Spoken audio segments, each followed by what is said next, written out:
Alors, monsieur a déjà présenté.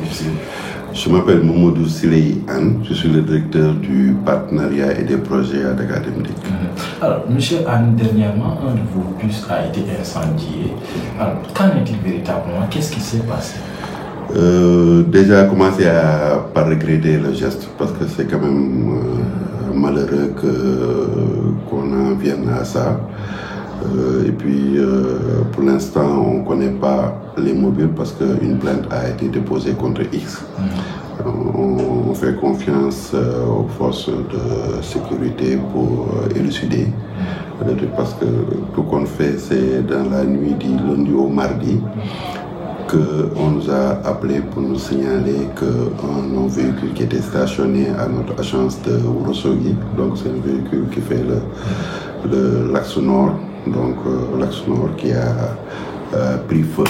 Donc pour des raisons qui nous ont inquiétés un peu parce qu'on ne connaît pas, donc on a porté plainte contre X au niveau de la gendarmerie de Ourossogui pour qu'elle nous accompagne à faire la lumière sur ça. Voilà. Et pour l'instant, qu'est-ce que l'enquête a dit pour l'instant? Non, pour l'instant, on n'a pas encore de retour. Vous savez qu'il existe ce qu'on appelle le temps de la justice. C'est un temps que nous ne maîtrisons pas. Nous avons confiance à nos qui. Je pense qu'on fera le maximum pour nous donner une raison, ou en tout cas un mobile, ou prendre un peu le coupable sur ça. Nous faisons confiance vraiment aux forces de la gendarmerie pour pouvoir élucider le crime, parce que c'est un crime. Est-ce que vous suspectez un peu un lien entre les deux? Bon, comme on a dit, si on avait un soupçon précis, on aurait porté plainte contre une personne ou une organisation ou un mouvement, mais c'est pas ça pour l'instant, parce que c'est la police, c'est l'enquête qui le dira. Laissons travailler, laissons faire les professionnels. Ils nous reviendront peut-être avec des résultats que nous attendons avec impatience. Et déjà, le coût du bus, quelle est déjà l'étendue des dégâts? Je veux dire, le coût du bus. Le coût du bus, le coût, c'est non seulement c'est le coût du véhicule en lui-même, c'est vrai que heureusement il ne fait pas partie du nouveau parc, mais c'est quand même des coûts qui sont importants. Et c'est surtout le coût envers le manque à gagner que la population, parce que c'est un service que cette population-là attend avec impatience. À chaque fois que nous nous arrêtons, à chaque fois que nous augmentons le temps d'attente pour une indisponibilité technique ou autre, ce sont les populations qui en pâtissent. Donc c'est des choses qui ne sont pas forcément mesurables comme ça, mais c'est des choses qui impactent dans la vie.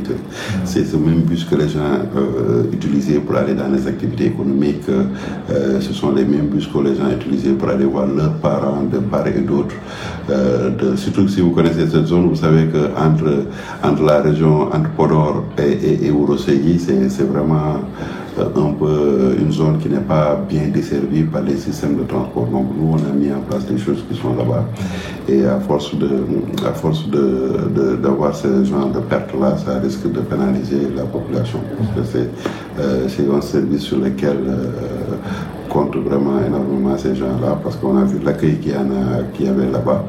Donc on espère que c'est des choses qui ne se reproduiront plus. Enfin, qu'est-ce que Dakar Dem Dikk a décidé de faire? Oui, toujours fidèle à notre ADN d'être là pour les grands événements. Si vous vous souvenez, on avait beaucoup aidé à la lutte contre la spéculation, lutter aussi contre l'insécurité routière, parce que nous avons répondu présent quand les populations ont eu besoin de nous pour la Tabaski, pour le Magal, pour le Gamou, etc. Donc c'est fort de toutes ces expériences-là que l'appel des l'AM ne pouvait pas être en reste. Parce que c'est un événement religieux, c'est le plus grand événement religieux de la région de Dakar. Donc nous avons pris nos dispositions pour pouvoir transporter les talibés, les fidèles de Layène pour faire le pèlerinage sur les 3 sites. Donc le premier jour, comme vous le savez, c'est Cambérène. Le soir, c'est à Ngor. Et après, le lendemain, à Yoff. Vous savez qu'il y a des foyers, des zones d'influence des talibés Layène. Donc on a identifié, on le faisait, on a renforcé cette année, on a identifié Bargny, Rufisque, Gorob, Niag. Ça c'est pour la partie sur le côté de la côte. Il y a Malika aussi, il y a Yeumbeul, il y a Ouakam, Yoff, Ngor, Médina au niveau de Guy Mariama et Thiaroye-sur-Mer. Donc c'est des destinations qui focalisent beaucoup de populations qui sont de fervents disciples de la confrérie Layène. Donc on a décidé de mettre en place un dispositif pour leur permettre de rallier ces foyers, ces sites de pèlerinage, pour pouvoir faire répondre de manière dans la sécurité à l'appel du Mahdi.